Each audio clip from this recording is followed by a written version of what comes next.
Hi, I'm Tim Parry, Senior Content Manager with Multi-Channel Merchant. I'm with Charles Nicholls, the Founder and Chief Strategy Officer of CY. And we are at IRCE 2013, talking a little bit about some e-commerce and shopping cart abandonment trends that we're seeing in today's e-commerce world. Charles, let's start with shopping cart abandonment has been a major concern in e-commerce really since the beginning of the internet. What are some of the main reasons that consumers abandon shopping carts? Yeah, I mean, it has been a persistent problem, and lots of optimization on carts and all the rest of it. It continues to exist, and that's really because when you look at the reasons why people don't buy, they're fairly fundamental, and they're not actually necessarily to do with the site specifically or the checkout process. We just did a study of 5,500 US consumers and asked them why they abandon shopping carts. Number one reason is they're not yet ready to buy. So it's a timing problem, and that really talks to how there is a sequence of visits or a sequence of marketing touches which is going to lead to conversion, as opposed to the way that you tend to think about it when you think about your conversion funnel and you're looking in your analytics package. It very much focuses you on all the traffic on the site for a given time and point in time, when in fact all those customers are different, the visitors are different. Some are returning customers, some are brand newbies, and they're in a very different position. So timing is a key element. Second element is price, of which obviously shipping and handling is a major component. That's why free shipping and minimum order free shipping are tactics which are well used and very effective to kind of counter that. And then going down the list, for the first time we've actually seen mobile devices coming up as being a specific reason. I'm on a smartphone. I'm not going to buy on my smartphone, and therefore that's one of the changing dynamics of what's happening in cart abandonment. Speaking of mobile devices too, do you see, I know the big thing for mobile is going in and doing the showrooming or just checking out some information, but do you see anything that merchants can do to try to get people to actually make that purchase on their smartphone versus just using it as a research tool? Well, I think about mobile in general as being tablet and smartphone. And they are very, very different. I mean, we've just done a really big study on that, and it's very clear that most of the conversions are happening on tablets. If you look at mobile as a whole, 75% in fact are happening on tablet. So getting the conversion on a smartphone is actually really challenging. And in fact, the odds of getting that conversion are so small. 75% is on tablet, but if you look at the types of purchases that are made on smartphones, it's very clear that it's a very different picture from what you see. So for example, if desktop is 100%, so if you have an average cart value of, let's say, $100 on desktop, on tablet it might be 145, but on a smartphone it's going to be down in the sort of 50 to 60 mark. So it's very different. It's a smaller, more tactical, maybe an emergency purchase or a purchase which is driven by a promotion, which is then going to happen on the smartphone. And the challenges, of course, for a checkout on a smartphone thing with a little screen this size are really horrible. So there are obviously things that merchants can do to try and fix that, but in the short term, until those things get fixed, and part of that is payments and registration and all those processes, then tablets is really where the action is right now in conversions.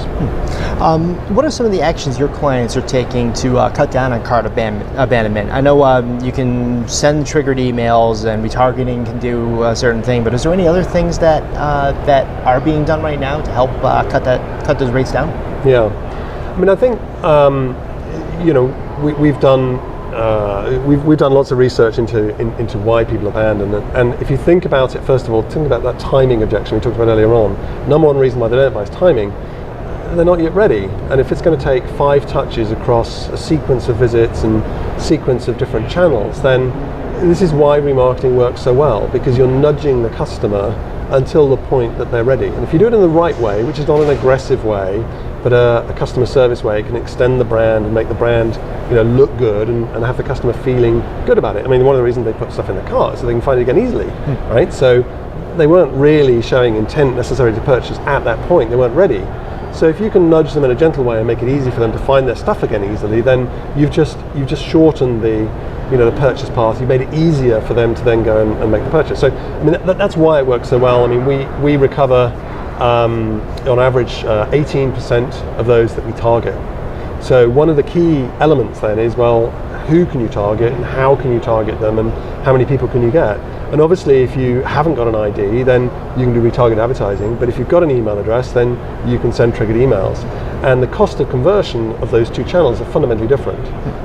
So, cost of a conversion maybe on an email, triggered email, might be 50 cents, something like that. Whereas on retargeted advertising, you may be talking, $10 or $20. So it's a different order of magnitude. So one of the things that's been happening is I think a lot of sites are now getting serious about how they capture email addresses. You see this with lots of light boxes coming up on home pages now saying subscribe on lots and lots of big branded sites, which was perhaps unthinkable in only a couple of years ago when we were still thinking that light boxes were sort of too intrusive. But now I think when people understand the value of an individual email address, if each one is worth 10, 12, 15 bucks, in terms of revenue that's going to drive simply by capturing it, it makes a whole ton of sense to focus on that. So focus on IDing visitors is a common theme.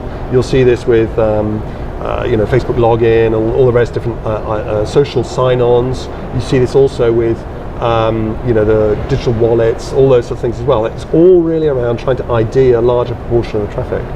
So the second thing that's then been happening, I think, is an optimization between display retargeting and email retargeting, in that you should really do email when you can, when you've got an email address, and turn off display for when you've got the email address, because it just doesn't make economic sense. Maybe if you've got ultra high value clients, it might make sense to do display as well, but in reality most brands want to save their display budget, make it more effective, and drive it into the anonymous portion alone. So in terms of retargeting, I think that's probably where sort of state of the art is right now. Just before IRCE, your company launched some products to help merchants reduce their abandonment rate. Why don't you tell us a little about the products and how some of your clients, if they ran, I'm sure you have clients who tested this. Tell us a little bit how those results came out. Sure. So we launched a new product called Browse Manager, which basically takes a whole series of intent triggers from browsing on a site. Maybe it's viewing a product, maybe it's liking a product, such as a social one. It might be a logging on in that way, in the same way with a social log on, or it might be saving it to a wish list, or further down obviously then we've got add to cart, and we've done add to cart for a long time. But those signals of intent, the demand signals higher up the funnel, get you into a lot of traffic. And what we found is that by doing retargeted behavioral email in real time based around some of those signals that individuals are giving you, all of a sudden it transforms email from this sort of traditional batch and blast method that's been used since the dawn of the internet for a long time, maybe even longer, into something which is much more personal, much more relevant. With very high open rates, very high engagement rates, and yet still really quite high volumes. I mean, that was always the thought, which is, well, I want to do my batch because then I can hit my list. Whereas in fact, if you take some of those behaviors off the site and you know what people are interested in, then you can begin to do things which are really very relevant. Results have been spectacular.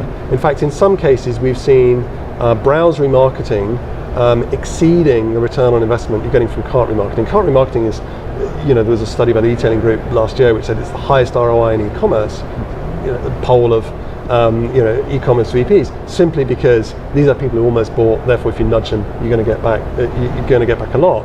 Now the conversion rate on browse campaigns is lower, but you're hitting so many more people because you're now into the rich stream of all the traffic rather than just people who get to the cart. So it's actually proving to be really lucrative. There's a big opportunity there, I think, across the industry. I know your specialty is cart abandonment solutions, but I'm sure that your clients you've been meeting here and the prospects you're seeing on the IRCE show floor as well are telling you what's in their minds. What are they concerned about as we head into holiday 2013? Yeah, I think in general at the show we were just talking about earlier on, there's a vibrant atmosphere here. I mean, there's a lot of sort of positive energy. People are coming here, really quite excited and looking for new, better, faster ways to do things. So I think there's maybe a little bit of maturity creeping into the industry where now we're beginning to think about how we can optimize key processes. And some of those processes, in particular around conversion, there's a Forrester study earlier this year which put conversion as the #1 priority for merchants this year, simply because, we've figured out how to get traffic to the site, but now 97% don't convert. Is that really the best that we can do? Can we optimize that in a way that can drive more revenue given what we've already got. And I think that I call that maturity simply because if this was a totally mature industry, those numbers would be completely unacceptable. You know, it's just that we've got this wealth of growth and excitement and traffic and the ability to do these things in a really very effective way, which means that 3% is an accepted industry norm. And obviously, as you begin to think about mobile and the omni-channel type story as how mobile fits in with the individual, perhaps in the store, in the mall, then there is huge potential there to begin to link the online transactions with what can happen in the store, and that is an area which I think over the coming years we're going to see incredible changes in the way that this technology works. Excellent. Well, Charles, thank you so much for your time today at IRCE 2013. I know you have the show floor is getting ready. The show floor did just open, and you probably got a crowd of people out there. So I'll let you get back to work. Fantastic. Thank you.